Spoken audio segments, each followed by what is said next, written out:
Virtual vibe sanity is what we're hoping for. It's amazing the things you find washed up on the banks of the Thames, and this is quite apt because today's virtual reality experience, as reviewed by Brainman Virtual Reality Reviews, involves stuff that was invented in the 80s, or at least became extremely popular in the 80s. That's a little clue. We're continuing this vibe of going into VR experiences that were put together to promote the launch of either a TV series or a film. So come with me. Let us go immediately from reality to virtual reality, where we're going to continue the theme of looking at titles which support the launch of a new series or a new film, in this case, because it seemed like the right time to do this. This is an excellent book. It's called Ready Player One, and in November 2020, Ready Player Two, the sequel, is coming out. The book at least, not the film. But back when the film came out, they released a free VR medley of games called Ready Player One, and that, my friends, is what we're going to play today. So, I'm just going to boot it up, and there's quite a few games to show. So, what's going on here? Yeah, there's quite a few different games, and I'm just gonna show you them basically. Return to home. I am home. Where's the library? There we go. Oh, where's it gone? Ready Player One. The Oasis Beta. So back when the film came out, I played this game a lot. It was right at the beginning of my love affair with VR. And I have to say that although Village Roadshow, Amblin and Warner Brothers were involved in making it, and Directive Games and all these other companies, they did quite a good job, but my gosh, is it tricky to play. In the sense of this opening sequence, this bit is fine. The next bit is tricky as hell to navigate, and there's no real guidance as to which buttons you should be pressing. So this bit is really cool, because if you've seen the film or you read the book, you'll know that everyone lives in these caravans, sort of static caravans that are all stacked up in high-rise sort of buildings. And this has got loads of kind of cool, like, old school keyboards, old school like musical keyboards, old school computer keyboards, old school cassette tape players and all this kind of stuff. And you can teleport around as normal. You can knock things. I'm not even sure what this is, some kind of spaceship of sorts. But in the background you've got Robotron 2084, Atari game. Gauntlet, this is actually a game you can play in the game. Return of the Gunters, Battle for the Oasis, Joust. And so, yeah, you can see that there's famous martial artist. I think it's Bruce Lee. There's kind of cool stuff. You can't interact with this stuff, but it's atmospheric. Oh, look, a Stratocaster guitar. Check that out. Were there laptops back in the 80s? Don't even know. Proper old school, perfectly rectangular skateboard. That's kind of cool. Yeah, anyway. So, where's it gone? You have to pick up, oh no. I'm imagining that the headsets. Whoa! So that was me accidentally picking up the headset that was on the chair there. And yeah, the reason there's loads of 80s paraphernalia is because in the story, the sort of Bill Gates-esque character, the Steve Jobs character, the one who invented the Oasis, was obsessed with the 1980s. So a lot of the trivia stuff that he came up with, that people had to crack the various puzzles to get to the bottom of who's going to inherit the company, the 101s, they're the baddies, and each individual kind of game enthusiast also has an equal chance of winning all the Easter eggs and inheriting the company. So it's kind of cool, this world. All these spaceships zooming past, very futuristic. But to actually get into the game, what you have to do is it the top menu button? Yeah, the top menu button brings up the menu.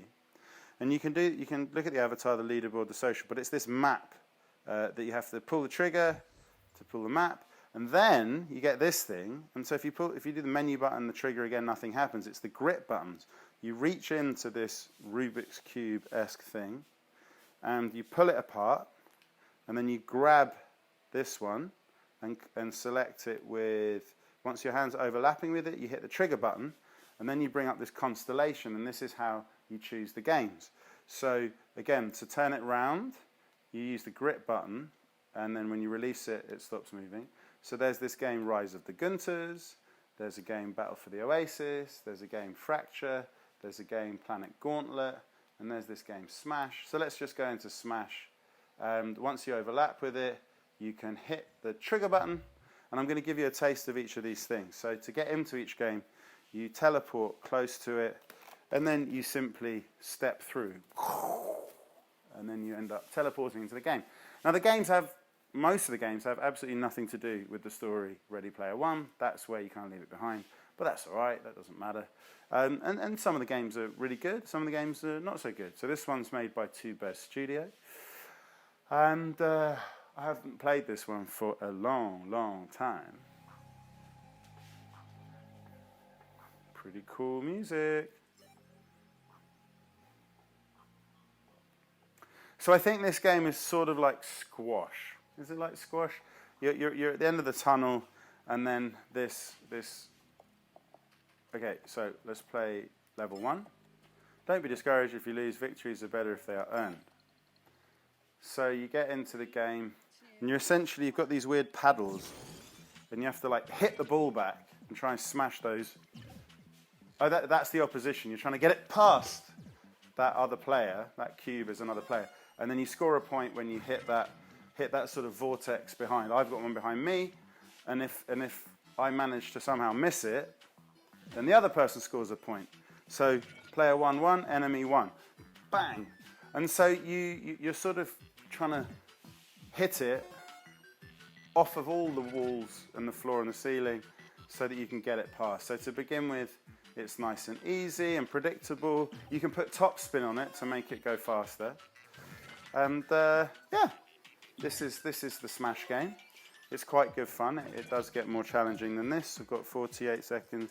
I think they're 1 minute games. Might be wrong. Whoa! Oh, 4-2.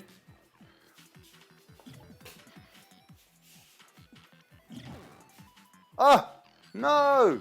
This is level 1, and I'm going to lose. That's terrible. Bop. Yes. Okay, maybe it's 2 minute games. Haha.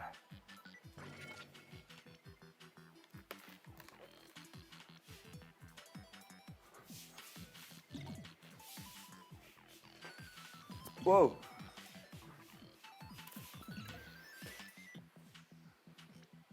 So let's try left-handed. Oh yeah, I beat you. 7 to me, 3 to them. So now I'll go forward to the boss, because I've completed all these games before, just to show you what it goes from simple like that. So you know, look, it's quite an amazing. I mean, this is actually set in a kind of Ready Player One-esque world. I'm going to select the game I want to play, so I'm going to go to the boss.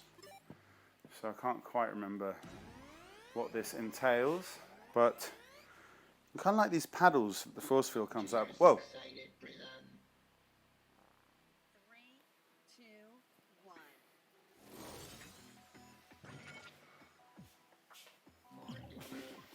Oh, what's that?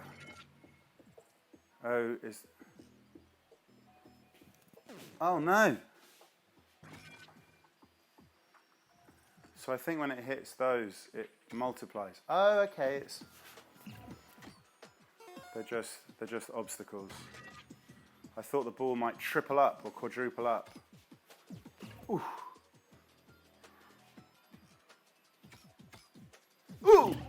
speeds up, that's for sure.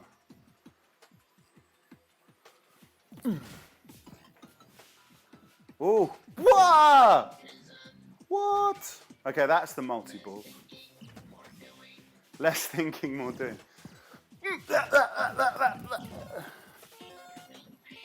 How many? Who scored? Yes, 7-3. Go on. Come on, boss. Look at the size of these shields. Whoa! Oh no.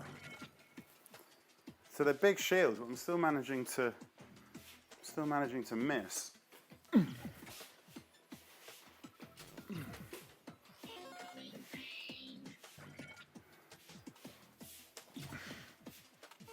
Yeah. 9-4. This boss is nothing. Oh dear. What's that going to do? Make it massive? Oh, and then if it hits the multi-ball, there'll be loads of massive ones. Okay.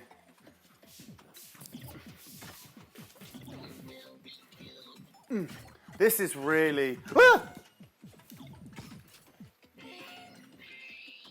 What?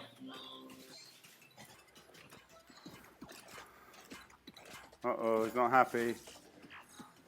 Whoosh! Yes, victory. Okay. Now I'd like to play another game. So, what should we play next? Gauntlet is like a bow and arrow one. Battle for the Oasis is weird. Maybe I'll take you there. So that's this icon down here is exit. Go back to the main room. This time I'll make sure I activate that. I'll make sure I activate the map when I'm a bit further away. So, top menu button brings up this thing. All of these things are a bit irrelevant. Point at the map, click trigger. Once you get this Rubik's Cube thing, use the grip buttons and then open it up. Reach out to the yellow one, click the trigger. Then you can move this thing around using the grip buttons. What did we just play? Smash. So let's do Fracture. Fracture is kind of cool. Not dissimilar kind of vibes of that earlier one. And go through. Yeah, not dissimilar vibe in that it's a game you've played before, but they're just sort of turning it into a 3D version. So you've probably played a racket game before. They're just making it so that it can all bounce off the 3D. Ah, that's why it's similar. It's made by the same studio. Two Bears Studio. So I kind of like this one. It's cute. It's quite fun. You have like a baseball bat. You have a ball. You hit the trigger button to kind of attract the ball over towards you, and you whack it with the bat. So I'll play. Let's fast forward to level 5. So this is all free. This is the joy of this game. It's free, and so it's in this. This one is kind of a, I don't know, how would you describe this shape? A hemispherical kind of arena. And when you whack the ball, you're trying to smash those plates, and it just ricochets around the room, smashing these things. Then you can attract it back using the trigger button, and then there we go. I got it inside. There we go. Got the multi-ball. And now we are smashing. 55 seconds. Plenty of time. No need to panic. All these balls smashing around. At some point, it's like, okay, they're not really hitting anything. So, and you can get quite surprising how accurate you can get. Oh, look, there's a multi-ball. Want a bit of that? Ooh, yeah, got lucky. You need to kind of angle it correctly. Let's try backhand. Try again. Try again. Oh, come on. Yes, more like it. So these are quite small targets. Oh no, I'm running out of time. Come on.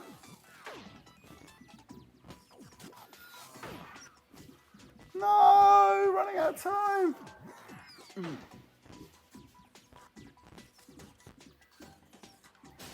Ah, fail. Boo, I'm not going to get the time bonus or the breakable bonus because I ran out of time. What do you mean good? That was rubbish. Okay, so you get a sense of that game. Now let's play Gauntlet.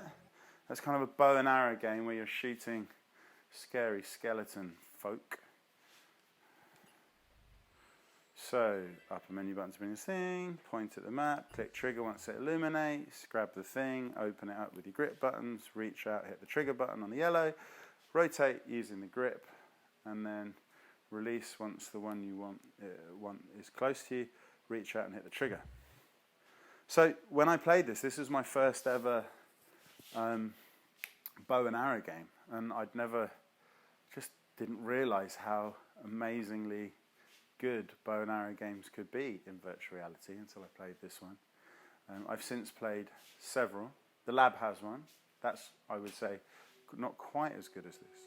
All ye who wander the gauntlet are lost, rich but lost, whatever that means. So you start off in this pretty cool opening scene. Sort of sets the scene a little bit. Different vibe. Step into yet another vortex, and then you get transported into the game. So I kind of wonder if when you're in that loading scene, is it loading up the game a little bit in the background so that this bit doesn't take so long? Possibly. And here we are. So this is essentially where you get a chance to realize, oh, I have a bow. Oh, there's a target, and you can practice your aim. You also learn you can hit these things, and some of them have money in them, and then to get the money you reach out, and the money just flies into your hand, which is pretty cool. And the other thing is, oh look, yeah, you've got these bombs where you hit the, what's it called, the big thumb button to cause this menu to illuminate, and then you can reach out and grab things and then chuck it, but I don't have anything yet. Anyway, so the teleportation device, the top part of the right thumb button, as opposed to the left thumb button, which brings up the menu, you reveal this sort of strange needle, and you shoot it, and then you reappear wherever it lands. So here I am picking up the money. You can teleport over here, eat the chicken, yum yum yum. That's good if your health goes down.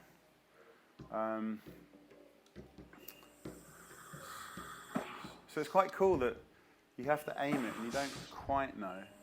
Oh yeah, and I remember there's this thing I discovered that you can light the end of the bow and you shoot it, and then it kind of illuminates wherever it lands. You get a little flame, which I thought was kind of neat. Anyway, so this is just a place for you to get used to how everything works, and this is how you get in. So you have to grab this, and you have to go over here, and you shove it in there. Oh, you did it automatically. So in here, this is where the game begins for real. So it's kind of beautifully rendered, isn't it? Like it's pretty mysterious. And yeah, and now in here, then you get these baddies approaching you, and they're pretty scary. Look at those blue eyes. Oh, so these guys are pretty freaky the first time you see them, but I've been playing VR enough now not to be scared. But when I first played this, I found those characters petrifying, because it's horrible when they gang up on you. Right, let's see if we can get over there. Yeah, let's go straight in. Okay. Oh, and that bow and arrow guy's gonna...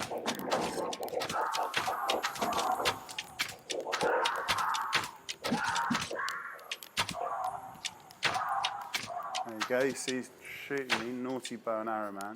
But you can dodge it, so you just move to one side, which is quite satisfying. And when you haven't got your aim in, it's quite horrible having to face so many people. You feel a little bit accosted. Any more baddies? Gold. Come on, gold. Come into my hand.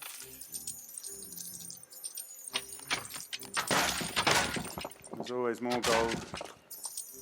Oh, it's kind of cool the way it all jumps into your hand like that. I wish it was like that in the real world. Ooh, what's this? I'm not sure I've seen this before. Grab to store it in your inventory. What is it? Freeze. Ah. Ooh.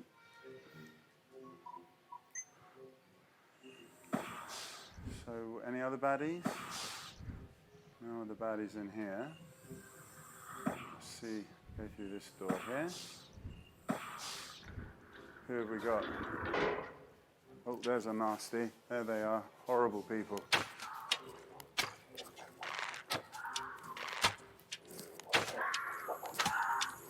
Ooh.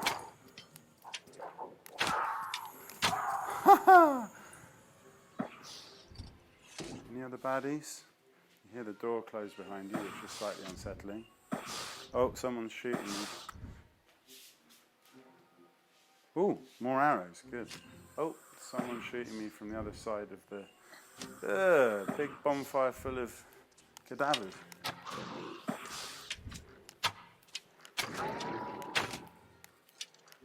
Whew. So I need some food if I can find it. Anyway, I'm just giving you a taste of these games. I'm not trying to complete them. Let's see who's through here. Ah, food. Just what the doctor ordered. So you see my health has gone right up. I think they might have changed this game. I don't remember finding all these bombs. So now if I look in my inventory, top part of the, any part of the right thumb button, top or bottom part of the right thumb button. So you can kind of reach this bomb and chuck it at people. And then you can freeze the world. So let's try that. Let's freeze the world.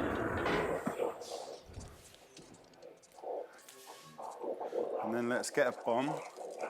Oh, rubbish. Oh.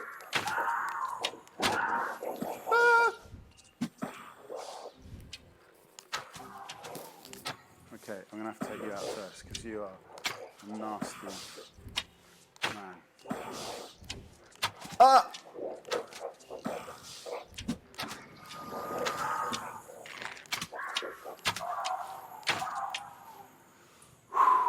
Okay, so that's good. Let's return to the lobby. So that's 3 games I've shown you already. Whew, making good time. Okay, I reckon I'm going to show you that. How do I go? Yes, leave Gauntlet. Yes. I'm going to show you the battle for the Oasis, because I remember that one being wacky. Very wacky. There's one game out of this bunch that I hate. I absolutely hate it, because these guys come and run at you with cattle prods, and it's an unpleasant experience. Okay. So let me see if I can remember what game that is. I mean, if you like jump scares, you might love that game. But I, for one, don't. What's it called? It's called Rise of the Gunters. I hate that game. It's really nasty. Because all these people come and attack you from all sides, and it's just pretty aggressive. And you're just shooting like crazy, and there's a lot going on.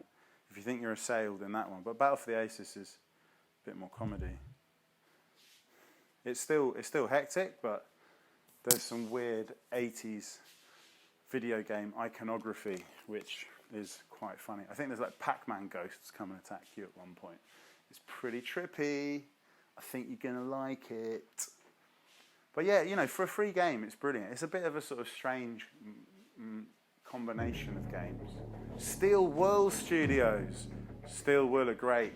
I've played a few Steel Wool games. I really like them. Oh no, this is the game I hate. No, I got it the wrong way round. Look, Cattle Prod Man. Oh, I'll play it a little bit just so you can see. I think Steel Wool people make the other one as well. So this is a room where you can kind of practice. I'm just going to start. You can go and practice your aim over there. So you'll recognise that this is quite a familiar setup, this head-mounted display. So first you have to... Where's the gun? Give me a gun. Gun! I don't have a gun! Stop shooting me. Oh dear. If I don't have a gun, God, look at the size of my hand. Ah!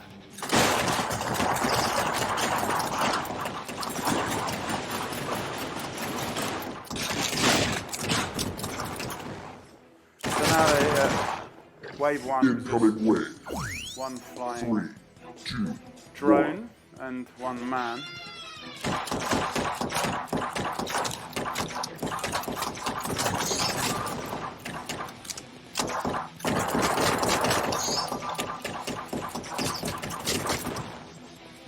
Incoming wave. So it's kind of a cool setup. Like it feels like a proper war zone. And that up there looks kind of cool.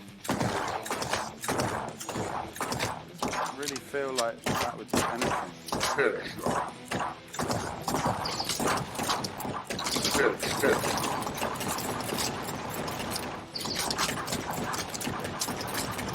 Yeah, I don't like it when they come right up to you and electrocute you with cattle prods. 3, 2, 1. And you can't run away.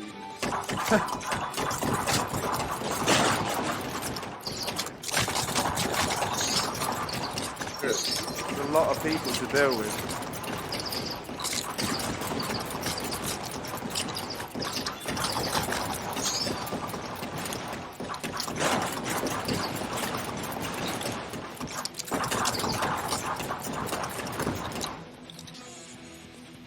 Victory.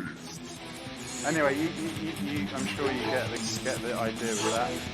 Oh, so it's Rise of the Gunters is the game that I like. I don't want to continue. I want to get out of here. How do I do that? Exit to Oasis. I think I want to go to the Oasis. I mean, that is that optic flow thing that makes you feel like you're actually moving through a time warp, going into warp drive. Am I going to get around every single game in the space of half an hour? It's possible. It's possible. Just here to give you a flavour, folks. Rise of the Gunters. Okay, so Battle for the Oasis is the one they hate. Rise of the Gunters. This one's kind of cool.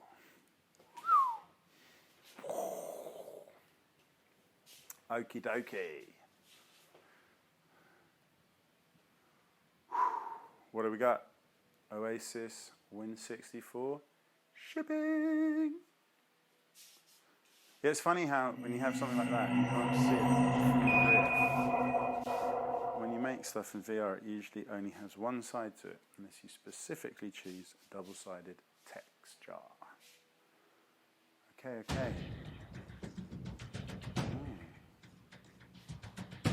Can you see the four corners of the hood? I can see it. Heads-up display is a hood, HUD, in case you didn't know. Son of Spaceballs, 28 million. Select navigation. Smooth movement, maximum count, smooth movement.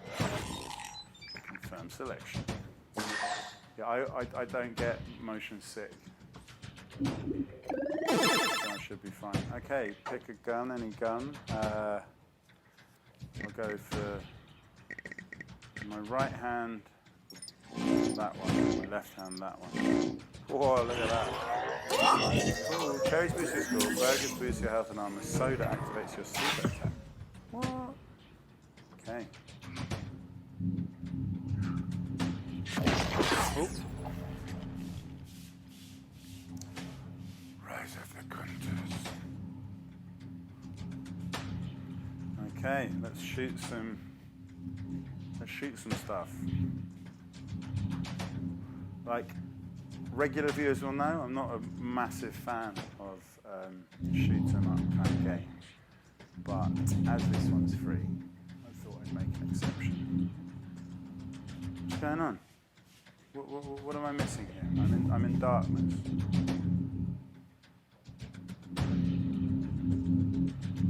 I've got music.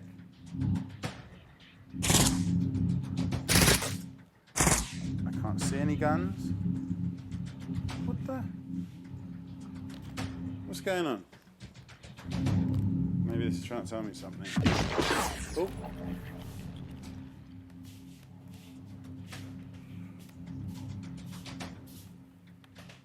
Okay. That I think this is. I accidentally reviewed the wrong one, but as it seems to have died, perhaps I'm going through the games too quickly. Yeah, I'm shoot, but all I can see is black. So that's it. Let us fast forward.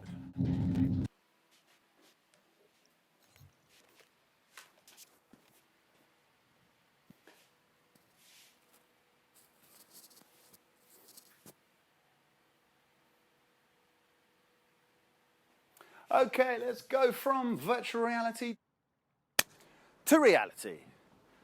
Well, Ready Player One is, I would say, an excellent place to get started. If you've just got yourself a VR headset and you don't want to be shelling out loads of money on expensive games, it's free. And there's 7 games you can play. They're all very different. I showed you, I think, 5 of them. And, you know, there's a variety of games. I think there's something for everybody. I really enjoyed Fracture because having played a lot of the 2D game where you move a sort of a thing around to deflect a ball into a wall of bricks, having that turned into a 3D experience I think is a great idea, a great experience. I remember once I went on a family sort of sporting holiday to Centre Parks and there was a version of squash where you could hit it off the ceiling and the wall. Well, in squash you can hit it off everything, but you could hit it off the ceiling as well. And I was like, wow, that adds such a dimension. Playing against a robot's kind of cool. Yeah, and you know, a couple of shooter games, people like those. And you know, I think it's a good spread. It's a good mix. It's interesting that most of them aren't that relevant to Ready Player One, the film, or the book.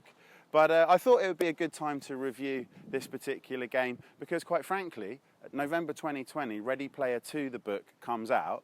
Ernest Cline did an amazing job with the first one. I think that Ready Player One gives people an excellent kind of heads up in terms of what virtual reality is going to deliver in the future. So we are getting so close to the end of the year of weekly episodes. So catch you next week.